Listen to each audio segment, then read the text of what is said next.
Suivre Jésus peut vous coûter vos biens.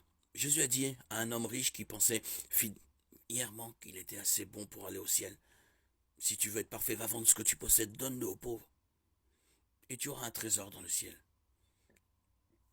Puis viens et suis-moi. Matthieu 19, 21. Malheureusement, cet homme était davantage attaché à ses richesses qu'à Jésus. Suivre Jésus peut vous valoir la persécution. Les chrétiens doivent s'attendre à la souffrance, ce qui est normal pour qui appartient à l'homme de douleur. Ésaïe 53 et Jean 15, 18, 21. Jésus a même qualifié les persécutés d'heureux et ajouté: réjouissez-vous et soyez dans l'allégresse, parce que votre récompense sera grande au ciel. Matthieu 5, 10, 12. De tout temps, le peuple de Dieu a été persécuté. Les prophètes de l'Ancien Testament ont été insultés, torturés et tués.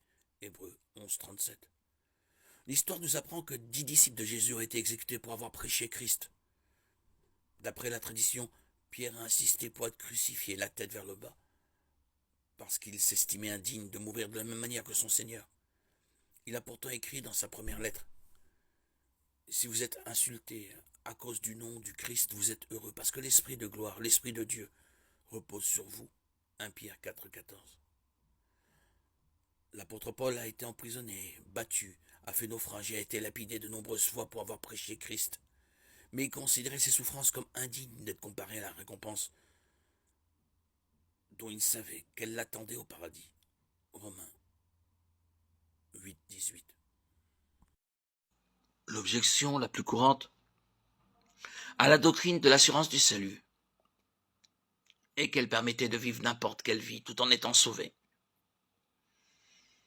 Même si c'est techniquement vrai, cela ne l'est pas dans la pratique.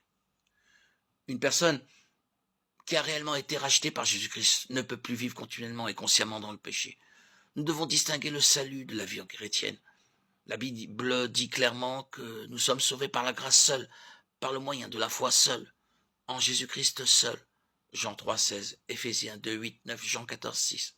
Une personne est sauvée et a l'assurance de son salut dès l'instant où elle met sa foi en Christ. Le salut n'est pas obtenu par la foi puis entretenu par les œuvres. L'apôtre Paul aborde ce sujet en Galates 3, 3. Manquez-vous à ce point de bon sens après avoir commencé par l'esprit? Voulez-vous maintenant finir par vos propres forces? Si nous sommes sauvés par la foi, notre salut est aussi maintenu et assuré par la foi. Nous ne pouvons pas gagner notre salut par plus que le conserver. C'est le rôle de Dieu. Jude 24 qui nous tient fermement dans sa main. Jean 10, 20, 28, 29 qui nous dit: rien ne pourra nous séparer de son amour. Je vous invite à lire aussi Romains 8, 38, 39. Les serments qui ne portent pas de fruits, c'est-à-dire ceux qui se disent croyants mais ne manifestent pas les fruits de l'esprit, Galates 5, 22, 23, seront coupés et jetés au feu, Jean 15, 2.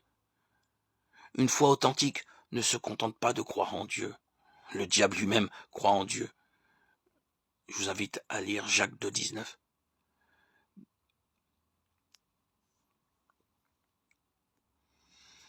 Oui, une foi authentique mène à la confession des péchés. Une foi authentique amène à l'obéissance au commandement de Christ. Souvenez-vous que nous sommes sauvés par la grâce, par le moyen de la foi et non par nos œuvres, Éphésiens 2, 8, 9. Mais que nos œuvres devraient attester de l'authenticité de notre salut, Jacques 2, 17, 18. La foi authentique qui sauve produira toujours des œuvres. Une foi sans œuvre est morte